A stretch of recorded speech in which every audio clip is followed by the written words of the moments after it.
இப்போ உள்ள காலகட்டத்தில பார்த்தீங்கன்னா, நம்ம எல்லாருமே வந்து ஒரு பொண்ணொண்ணு, பையன் அல்லது 2 பையன், 2 பொண்ணு. இப்படி தான் எல்லார் வீட்லயுமே பிள்ளைங்க இருக்கு இல்லைங்களா? அப்போ நம்ம சின்ன வயசுலயே அதுங்க பிள்ளைங்கள பெக்குறது நம்ம கடமை, வளர்க்குறது நம்ம கடமை, படிக்க வைக்கிறது நம்ம கடமை. அவங்களுக்கு ஒரு வாழ்க்கைய அமைச்சு குடுக்குறது நம்ம கடமை. சரிங்களா? இது வந்து நம்ம பெத்தவங்க, தாய் தகப்பன் நம்ம செய்ய வேண்டிய கடமை. நம்ம பிள்ளைங்களுக்கு செய்றோம். அ சில குடும்பத்தில பார்த்தீங்க அப்படின்னா, பிள்ளைங்கள்ட்ட வந்து எதிர்பார்ப்பு நெறையா வைப்பாங்க. அதாவது நெறையான்னா, நமக்கு வீடு வாங்கி தரணும், தோட்டம் தொரவு வாங்கி தரணும், நகை நட்டு அது கிடையாது. ஒரு சின்ன சின்ன ஆசைகள். அந்த அப்பா, அம்மா. அப்பா கூட அத எதிர்பார்க்க மாட்டாங்க. அம்மாங்கிறவங்க எதிர்பார்ப்பாங்க இல்லைங்களா? அப்போ நம்ம பிள்ளைங்களும் வளர்ந்து ஆளாகி வரும்போது, அப்போ நம்ம பிள்ளைக்கு ஒரு வரன் பார்த்து ஒரு பொண்ண கட்டி வைக்கிறோம். அப்போ அந்த பொண்ண கட்டி வைக்கும்போது, எதேச்சலா அந்த பையன் அந்த பொண்ணுக்கு ஏதோ வாங்கி குடுத்துட்டான் அப்படின்னா, அதாவது எல்லாம் எதிர்பார்த்த ஒரு தாய்க்கு தான் இந்த பதிவு. அப்போ அந்த பையன் என்ன பண்ணுவான், அந்த அவன் அத யோசிச்சிருக்க மாட்டான். நம்ம அம்மா கோவிச்சுக்குவாங்க, நம்ம அம்மாவுக்கு குடுக்கணும் அப்படின்லாம் அந்த பையன் அத யோசிச்சிருக்க மாட்டான்.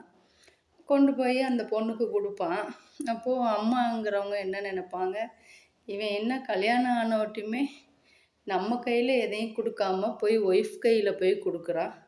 அப்போ இவனுக்கு வந்து அப்போ நம்மளோட அவன் ஒய்ஃப தான் ரொம்ப பிடிக்குது.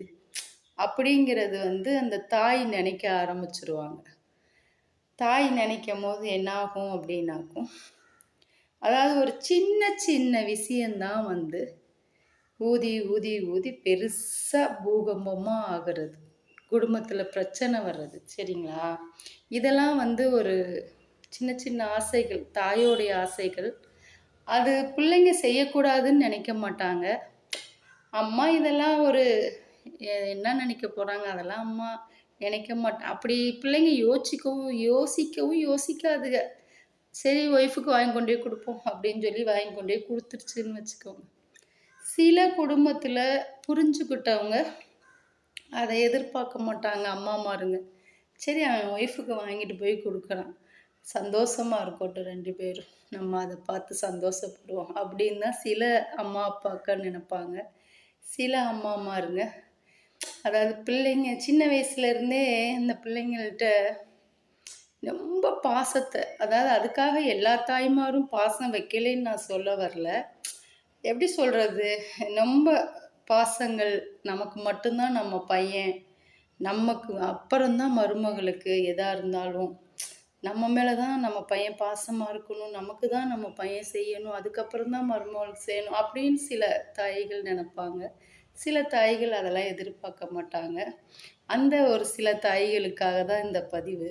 அதாவது வந்து புள்ளைக்கு கல்யாணம் ஆகலை அப்படின்னா எவ்வளோ வருத்தப்படுறீங்க, எவ்வளோ நம்ம மன வேதனைப்படுறோம், எவ்வளோ மன கஷ்டப்படுறோம். ஐயோ என் பிள்ளைக்கு ஒரு பொண்ணு அமைய மாட்டேங்குதே, அவனோட சேர்ந்த பையனுக்கெலாம் கல்யாணம் ஆயிடுச்சே, என் பிள்ளைக்கு இன்னி கல்யாணம் ஆகலையே அப்படின்னு கோயிலாக போகிறோம், சாமி கும்பிட்றோம், வேண்டுறோம், வேண்டுதல் வைக்கிறோம், நிறைய பண்ணுறோம்ல. அப்போது பொண்ணு அமைஞ்சா அந்த பொண்ணை கட்டி வச்சு அவங்க வாழ்கிறத பார்த்து நம்ம வந்து சந்தோஷந்தான் படணும். சரிங்களா? நம்ம வந்து நம்ம பையன் நமக்கு செய்யலை, அதாவது கட்டி வைக்கிறதுக்கு முன்னாடி வரையும் பொண்ணு தேடி அவ்வளோ ஆதங்கப்படுறீங்க. அந்த பொண்ணை கட்டி வச்சதுக்கப்புறம் அப்படியே டோட்டலாக மாறிடுறீங்க. அந்த மாதிரி நம்ம இருக்கக்கூடாது தாய்மாருங்க.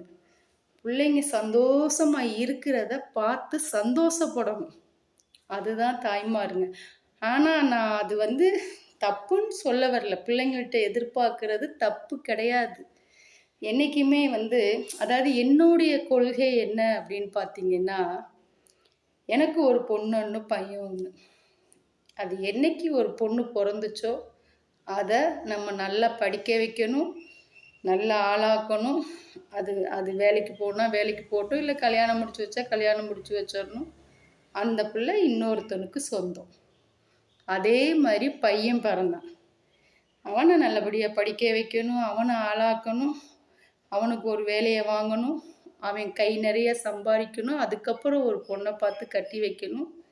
அந்த பொண்ணுக்கு அவன் சொந்தம் அப்படிங்கிறத நம்ம மனசுக்குள்ளே பதிய வச்சுக்கிட்டோன்னு வச்சுக்கோங்களேன். நமக்கு இதெல்லாம் வந்து ஒரு சின்ன மேட்ரு தான். இது வந்து ஒரு ஒரு பெருசாகவே நமக்கு தோணாது. என்னைக்கு ஒரு ஆண் ஒன்று பொண்ணு ஒன்று ஒரு வீட்டில் பிறக்குதோ, இல்லை ரெண்டும் ஆணாக பிறக்குதோ, இல்லை ரெண்டும் பொண்ணாக பிறக்குதோ, அது இன்னொருத்தவங்களுக்கு தான் சொந்தம்.